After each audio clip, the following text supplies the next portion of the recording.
So the eighth day of the Wimbledon was over, and with it came to an end all the fourth round matches in the men's and the women's section. Yesterday was the turn of the fourth round games and the matches for the bottom half of the draw for both men's and women's section. And with it now we have got the 8 quarterfinalists finalized from both men's and the ladies section. In the yesterday's half of the match, the contests were thrilling, exciting, but it was really dramatic. The day was really dramatic because unlike the first 4 to 5 days, there was just not only exciting contest and some great fights and great matches. It had also an element of sweet emotional touch to it, and also a Shakespearean tragedy in the form of the last match. We will come to them in a while. Let's first start with the results and the 4 quarterfinals that came out from yesterday in both men's and the women's section. In the ladies section, number 7 seed Andriva is through to the quarterfinals. She beat number 10 seed Emma Navarro of US. It was followed by unseeded number 35 ranked player in the world Belinda Bencic of Switzerland. She beat number 17 seed Alexandrova. It was followed by the topmost seed in the bottom half of the draw, that is ex-world number 1, number 8 seed Iga Swiatek of Poland, who beat Towson, the Clara Towson from Denmark, the number 23 seed. And finally, it was the turn of Samsonova, the number 19 seed, who beat unseeded Borges Manero of Spain to reach the quarterfinals. So now we have got Andriva, Bencic, Swiatek and Samsonova, the 4 quarterfinalists from the bottom half of the draw in the ladies section. In the gents section yesterday, it was the turn of the legend, arguably the greatest player of all time, the 7-time Wimbledon champion Djokovic, to reach the quarterfinal after he beat extremely dangerous, tricky and talented Dimitrov of Australia, the number 11 seed. In the first set, Djokovic was looking uninspired, listless, and he had no answer to the inspired tennis from Dimitrov as he lost 6-1, and it looked maybe there was a big trouble for Djokovic. But then we all know what Djokovic is. His mental toughness, his resilience, his self-belief and his hunger is unmatched, and he came back to win against Dimitrov in 4 sets to reach the quarterfinal, where he will be playing the number 22 seed Flavio Cobolli of Italy. Yes, that name not many people would be still aware of, not many people would be talking about, because he has been flying under the radar. He has been very low profile, but he has been clinical. He has been doing his business in the most flawless manner to reach the quarterfinal. And let's not forget the fact that he was one among the 3 Italians who have reached the 4th round of Wimbledon, which is the first time it has ever happened that 3 Italians find themselves in the round of 16 in Wimbledon. And of course, he has already reached now the quarterfinal, and he joins the world number 1 Sinner in the quarterfinal. So that makes it 2 Italians in the quarterfinal. And talking about Cobolli, he finally brought an end to the fairy tale or the dream journey of Marin Cilic, who was playing Wimbledon after 3 years gap because of injury and fitness issues, and he was looking so flawless and brilliant and inspiring while taking care of a lot of his opponents, including the top favorite from Britain, Scott Draper. But then yesterday he had no answer against Cobolli in the first 2 sets, and he fell behind 2-0. Then he mounted a challenge to win the 3rd set in a very creditable way, winning it in a tie break, and he stressed the 4th set to a tie break, and that time it looked there was a potential for this match to become a 5-set marathon. But then Cobolli finally snatched the victory in the 4 sets after that tie break, and he brought an end to Cilic's dream journey, and now he is through to the quarterfinal, where he will be playing Djokovic. And let's not make any mistake, Djokovic may be the most formidable player, one of the greatest ever, if not the greatest, and he would be handsome favorite in the quarterfinal, and he may be one of the now big favorites to win the tournament. But he knows that Cobolli has been very brilliant, inspiring, and he will be mounting a real challenge for him in the quarterfinal, and he has to be at his best if Djokovic has to realize his dream of winning 8th Wimbledon and matching the great Roger Federer. In the other half of the draw, as I told, there would be Yannick Sinner, who is the world number 1, who reached the quarterfinal, beating the number 19 seed Grigor Dimitrov of Bulgaria, and we will come to it later because it is debatable who won that match and who lost it, and whether the winner was deserving, whether the loser was deserving. We'll all come to it because it had a clear touch of Shakespearean tragedy attached to it, which left everybody, right from Dimitrov to Sinner to millions of their fans to the thousands of fans watching the match and all the people watching on the telly, devastated and very sad. Nobody was happy the way the result came out, but then we'll come to it subsequently. But for statistics, yes, Sinner is now the world number one, is through to the quarterfinal after losing first two sets and being tied at 2 games all in the third set, where Dimitrov had to retire hurt with a painful pectoralis injury which cannot be addressed at the court in short duration, and he had to give up because he had no answer to destiny. He was brilliant, he had all the answers to Sinner's tennis, but you sometimes have to give up against destiny, and that was destiny's cruel game with him, which he didn't have an answer. And the final match, the final place in the quarterfinal was sealed by Ben Shelton, the number 10 seed, the man who has been so impressive, mighty impressive from US, who has managed to withstand all the challenges from the players and also the trend of the upsets and the bloodbath for seeds to quietly but clinically reach the quarterfinal. And yesterday he beat unseeded Lorenzo Sonego of Italy in a very clinical manner to reach the quarterfinal, and he will be playing Sinner, and Sinner knows if he was lucky against Dimitrov, he has to be having all the luck as well as his A game has to be there. He can't afford to sleep in against Shelton, who has been so brilliant so far, and he will make his life miserable in the quarterfinal.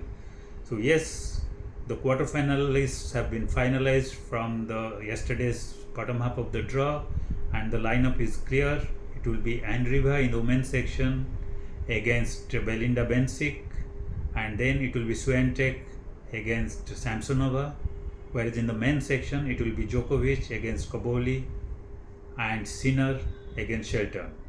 But today it would be a quarterfinal lineup for the top half of the draw, where Alcaraz will be playing Norrie, and we have Delofriz playing against Khachanov in the men's section.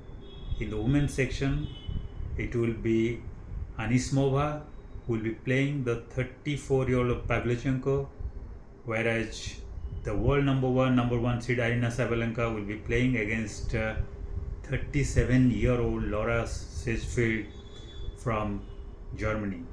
So two 34-year plus are there still in the quarterfinal, and they have the potential to even win against their fancied opponents today and can reach the semi-final, and that would be a fantastic achievement for the people who have now proven that they can still play top-notch tennis even after 33, 34. And Sesmond from Germany at 37 has shown what she has in her tennis to go all the way, and Sabalenka will have to be very careful if she has to advance further and realize her dream of a first Wimbledon crown. And the same would be holding true for Anisimova against Pavlyuchenkova, who is a veteran and who has been brilliant so far. So yes, the lineups are ready, but let's go back to yesterday's drama. The first one had a touch of sweetness and tenderness to it. We're talking about Belinda Bencic from Switzerland. She is 28 today, and we have a photograph of her circulating in the social media from around 2010 or 12, where she was hardly 13 years old.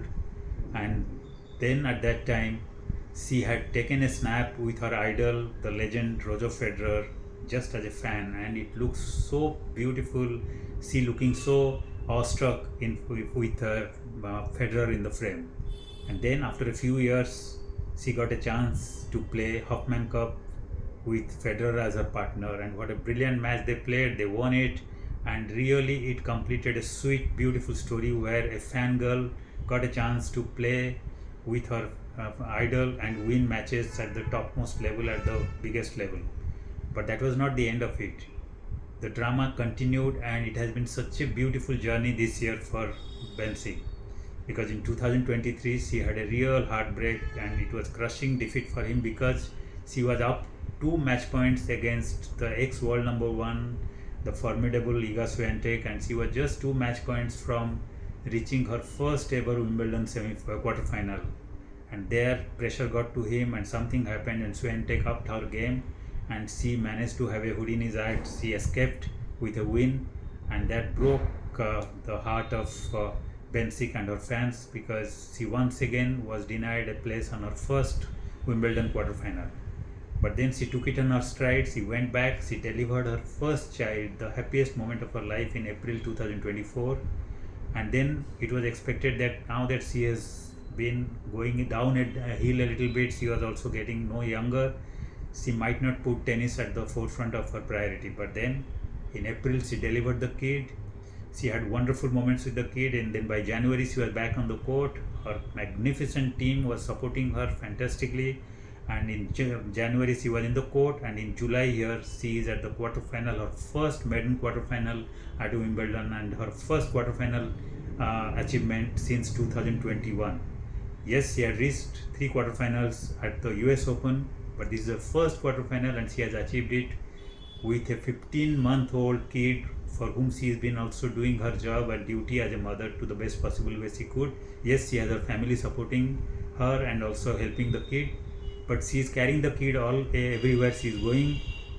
She is juggling the roles of a mother and a top-notch professional tennis athlete fantastically, and the results have been there for everybody to see. So she has rightly told and made a very beautiful, touching statement that she is not only just playing tennis, she is clicking memories for her and for her kid for the future.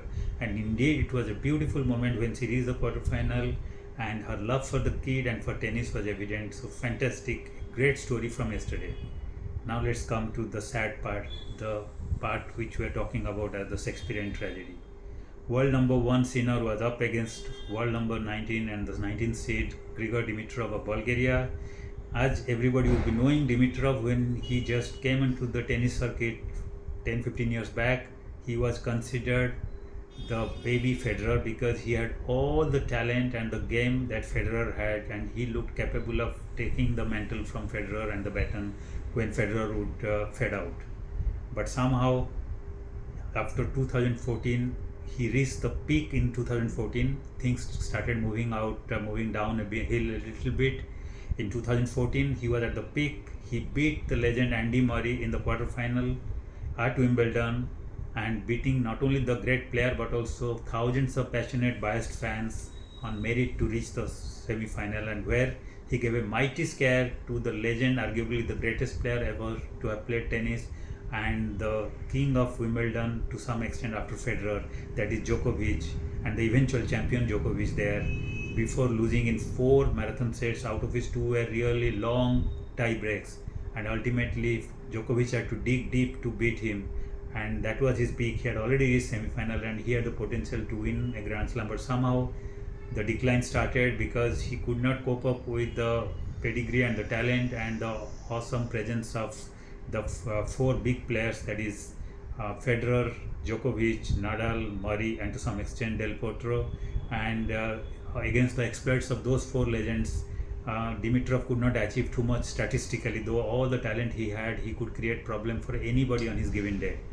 But then after 11 years of his peak at Wimbledon, he once again looked inspired at the age of 34. He was playing flawless tennis, he was playing brilliant tennis, his service was back to his best, it was unreachable, untouchable, he was firing in SS at 140 miles per hour, his ground strokes were superb, his court coverage was brilliant, he was mobile, he was showing all the signs which could make the top seeds also shiver. And that's what exactly happened to the top seed Yannick Sinner in the 4th round yesterday, when Dimitrov took 2 sets to love lead and he had no pressure affecting him. He was firing in SS, he was outplaying Sinner even at his own strength, that is ground strokes, and even at the baseline, and he was brilliant with his touch tennis also. So he won it convincingly. It was a cakewalk, it seemed, when he was 2 sets to love up, and then things turned drastically. At 0-1, serving to come to a tie in the 3rd set, at 0-1 down, he served an ace to win the game to make it 1-1, but that was the first sign of some discomfort one saw on his face as he held his hand on his chest.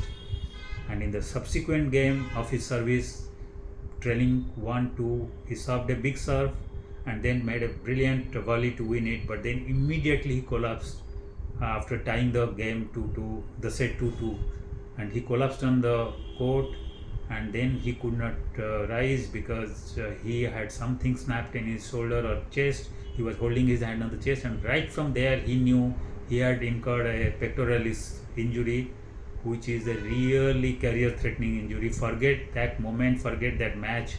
You have to be prepared to lose weeks, months, or maybe a year if it is serious, because if it's a serious, you have to go back to the surgeon's table and have surgery and rehab, which may take a year or more than a year.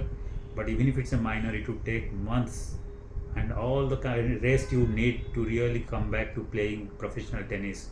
So Dimitrov knew that he was done for the day, and cruel destiny had snatched the victory from the judge of his hands and from his tennis by playing a cruel game with him. So he knew that it was not tennis, it was not his game which had deserted him, it was the destiny which conspired against him. So he had to finally give up. He had to come and shake hand with Sinner with tears rolling down his ears. The crowd was devastated. Not only Dimitrov's fans, but even the neutral fans, even Sinner's fans were pretty sad, because nobody wanted anyone to win a match like that from a losing position without playing proper tennis because of the injury, because of indisposition of an opponent. Sinner was also not happy because he knew he had been lucky, and no player, no great champion wants to win in that manner. He wanted to beat Dimitrov on tennis by playing better tennis, and he didn't get a chance. So it looked like a match which was stolen, though he had not stolen, but it looked very unfairly that he had stolen the match. So naturally he knew that he didn't win it in the fair and square manner. So he was sad. Dimitrov was crying, obviously, understandably, and the fans were devastated, and millions who were watching it on the telly were also feeling sad.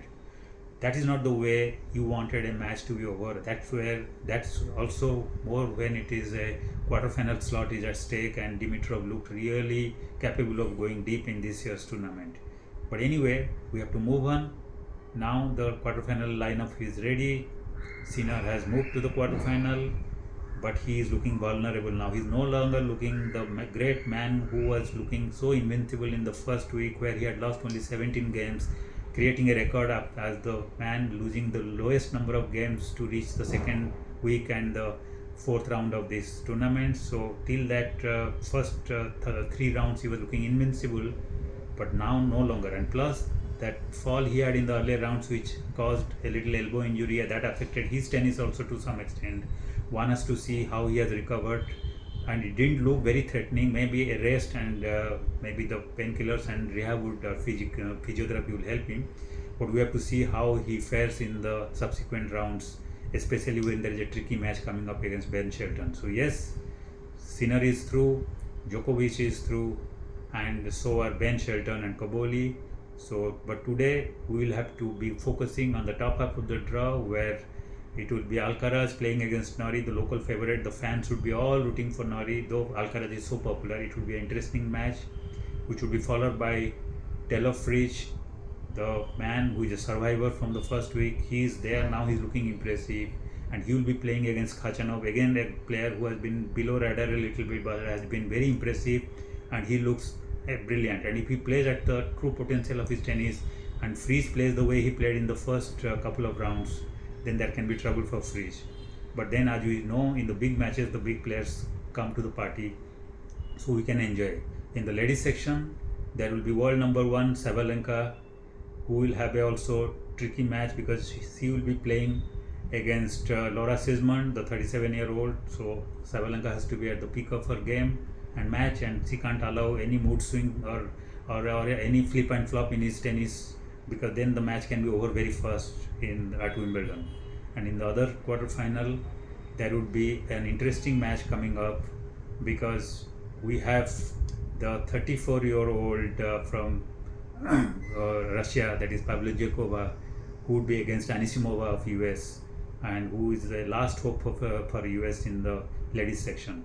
So an interesting lineup coming up. And there is also, by the way, an interesting stat for all of you, that this is the first time in the history of Wimbledon where when the round of 16 was decided, there was not a single ex-Olympic, ex-World Wimbledon champion in the ladies section in the round of 16. So all the 16 players who came to the round of 16 are all new to the concept of Wimbledon glory. So now we are sure for one thing, we will have a brand new women's champion in Wimbledon on the Sunday evening. So yes, there has been all kinds of upsets this year. So all the ex and the previous Wimbledon champions have been knocked out. We have 16. Now that 16 has been reduced to 8. And whoever now goes on to reach the semi-final and the final and win would be a brand new one. It would be a dream come true for that new champion. So let's look forward to today's quarterfinal. Let's not jump the gun and see how the top half semi-finalists come out from there. Thank you.